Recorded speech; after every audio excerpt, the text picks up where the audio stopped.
Hey guys, and welcome back to another episode on the Foundation series. And today we're going to be covering how to burn body fat.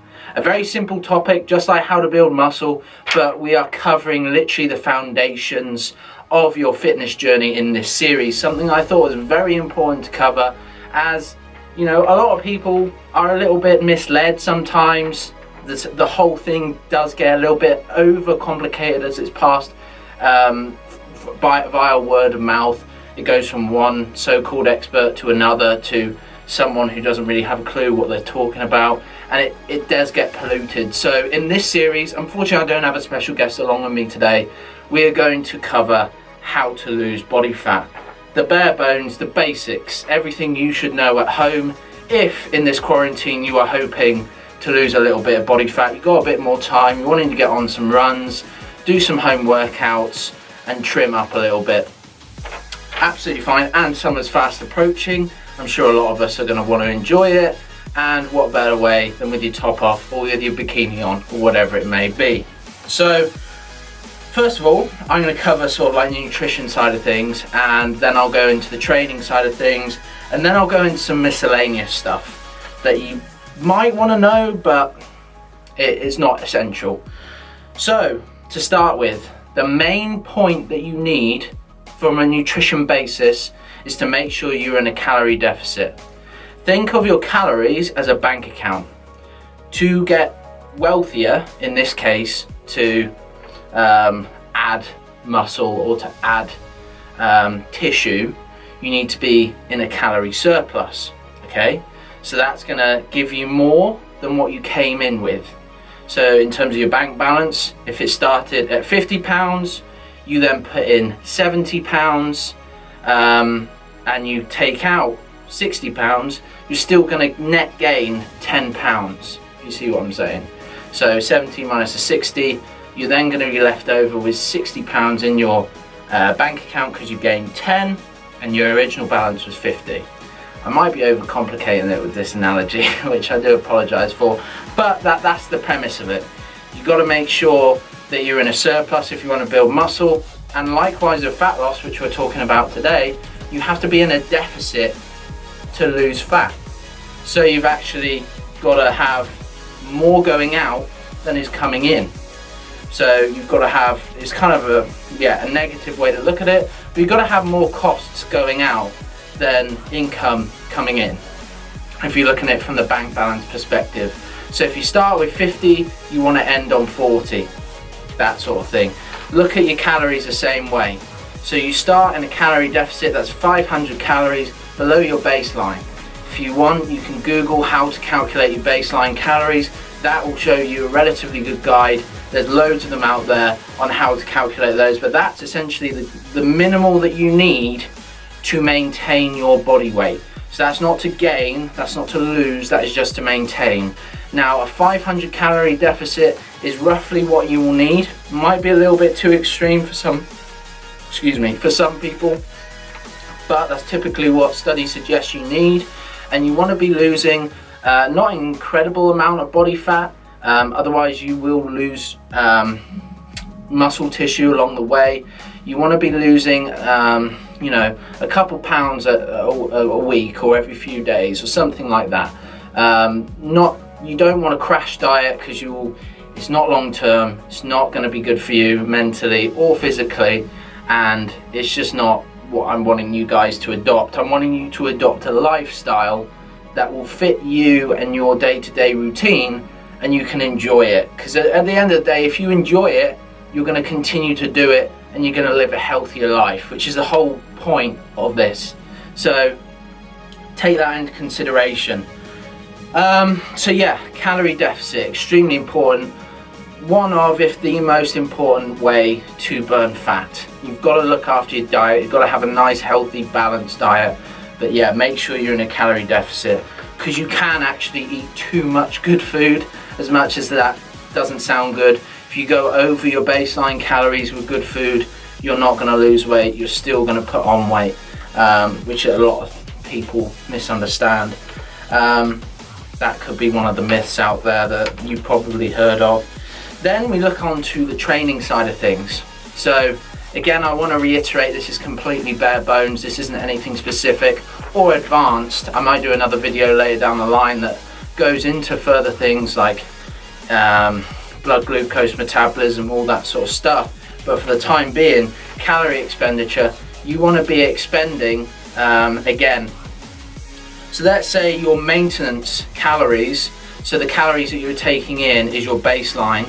Let's say you're not in a calorie deficit. Okay, fine, you want to fuel your training, but you still want to lose weight per se, but you want to fuel your training. You then have to use calorie expenditure to decrease your baseline calories. So the amount of calories you expend during your training will be taken off of your baseline, thus leading you to lose some body fat or some weight.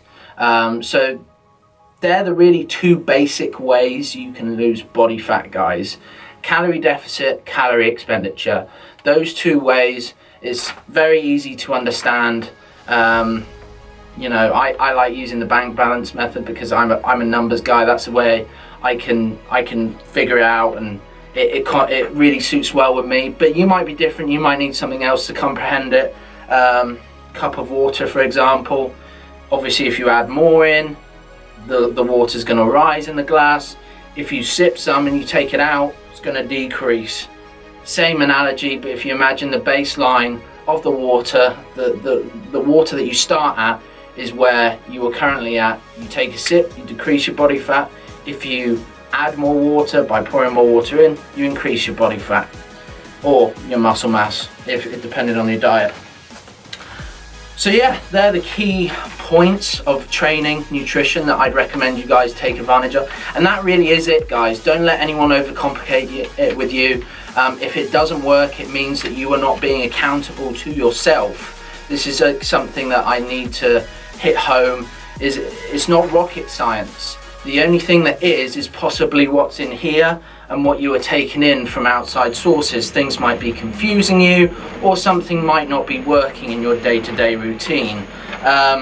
So one thing that I will say that is very important is you stay accountable, you stay consistent, and you stay patient. Those three variables. You can stay accountable by having like a fitness tracker or you know, a training diary or something like that, something that you can go back to each day and hold you accountable for your actions on a daily basis.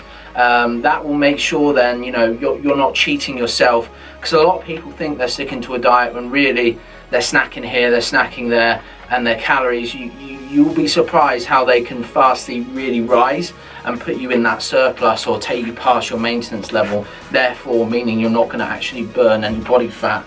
So just be accountable to yourself, because you're only cheating yourself at the end of the day. Now, the patient side of things, there's nothing really you can do to be patient. You just got to learn a lot of self-discipline, and you've got to be, it's not going to happen overnight. You've got to know that from the get-go, stick with it, and learn to love the process. That's the most important, one of the most important things I would suggest. Is when I was doing my training and my cardio and doing the grueling nutrition plan for my contest preps that I was doing as a natural bodybuilder, I loved the process more so most of the time than getting on stage. And that's what you guys should be doing as well at home. Find a way for you to love the process. I don't mean, you know, you got to drag yourself through an hour and a half of cardio each day and eat chicken and rice all the time and all that sort of stuff. Going back to my original point in the diet section, it also applies to the training. Make sure it fits your lifestyle and what you love, because you are just going to enjoy doing it, and then you're going to do it more. Much like in the business world, if you enjoy what you're working on, if you enjoy what you're doing, you're going to work harder at it and also stick with it. I think the majority of people don't reach their fitness goals because they quit.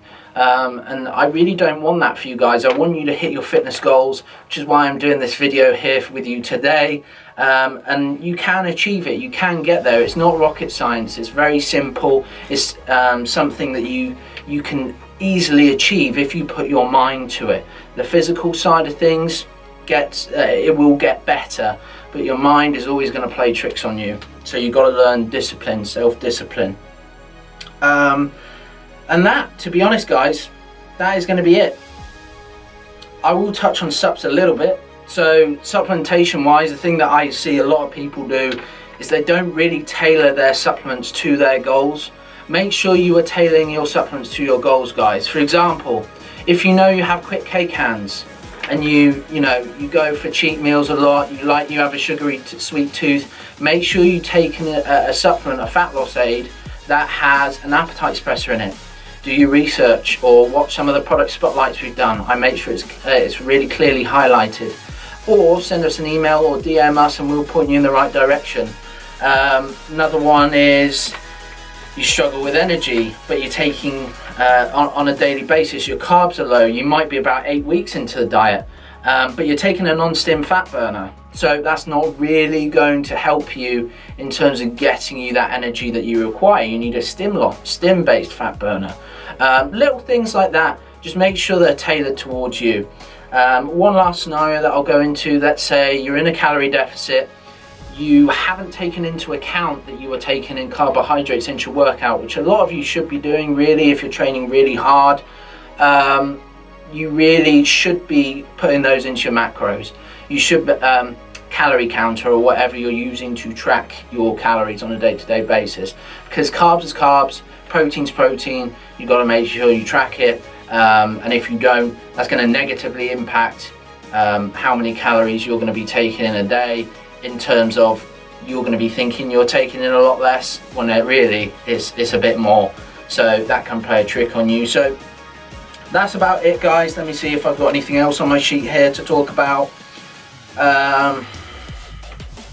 Oh, and last thing, so a lot of you watching this might be like, okay James, I've been doing this for 4 weeks, I haven't seen any results. That's a relatively long amount of time. You should have seen something, and you know, I'm struggling to see a light at the end of the tunnel. I'm struggling to carry on. If you're not getting results, if you are not seeing anything too dramatic, you have to change something, and that has to be after a relatively long period of time. Don't change something a week into the plan. Stick at something for a month, and if it doesn't work, you've got to factor some things out and possibly lower your calories even more, or increase your calorie expenditure even more. But one thing that I will say is, don't start ridiculously low in terms of calories, because if you want to continuously lose body fat, let's say you have a goal of, let's say you're 120 kilo right now, you want to get to 80, don't drop your calories at the start to the point where you possibly can't drop them anymore as you get further into the fat loss phase. Otherwise you will stall, you'll possibly then psychologically want to binge, and then you might regress a bit and go back up. And plus, there's only so many calories you can take away, guys. You can't really function, especially at 120 kilo, you can't function on 1500 calories per day. So I would recommend just being really acute with your tracking, with your macros. That's the key part. Calorie deficit, calorie expenditure, stay accountable, stay persistent, and stay consistent. Okay guys, thank you very much for watching. I hope that video has helped. Make sure you subscribe, make sure you go like all our social links. If you have any questions about anything I covered today, please feel free to direct message us, email us, ask for me, whatever you want to do. We're here to help you, and we're here to crush your goals with you throughout this quarantine period, and this lockdown period. So thank you very much guys. I shall see you on the next one.